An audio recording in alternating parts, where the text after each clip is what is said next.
আমি ছাদে এসে আমি এটা দেখবো আমি কখনোই ভাবতে পারিনি, কখনোই না। তো চলো আমি ছাদে এসে কী এমন দেখেছি তো তোমাদের সঙ্গেও শেয়ার করছি, চলো। তো হাই, আমি কৃষ্ণা, তোমরা সবাই কেমন আছো? আশা করি খুব ভালো আছো।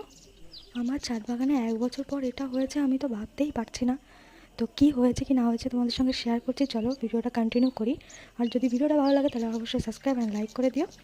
চলো তোমাদেরকে দেখায় যে কী এমন জিনিস 1 বছর পরে মানে গাছে হয়েছে। এটা প্রথম, আর নিচে একটা আছে সেটা সবুজ রয়েছে, এটা পেকে গেছে, এটা প্রথম হয়েছে আমার গাছে। মানে আমি এতটাই খুশি হয়ে গেছি যে মানে কী বলবো, খুব খুশি হয়েছি। তো চলো আমি পেরে নিচ্ছি, আর ভেতরের কালারটা কেমন হয়েছে, খেতে কেমন হয়েছে সব কিছুই বলছি তোমাদের সঙ্গে।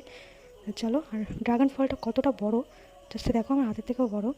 তো ফলটা এতটা মিষ্টি ছিল।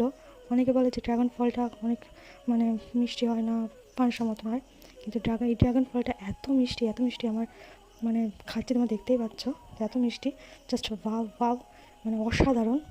কী বলবো, আমি প্রথম গাছে লাগিয়েছি তো। এই দেখো ড্রাগন ফলটা। যদি ভিডিওটা ভালো লাগে অবশ্যই লাইক, শেয়ার অ্যান্ড সাবস্ক্রাইব করে দিও। তো দেখো ড্রাগন ফলটা আমি খাচ্ছি, তো রিয়াকশনটা দেখতেই পাচ্ছ। তো আজকের মতন একটু ভিডিও, টাটা বাই বাই, আবার দেখা হচ্ছে নেক্সট ব্লগে। তো তোমরা সুস্থ থেকো, ভালো থেকো সবাই।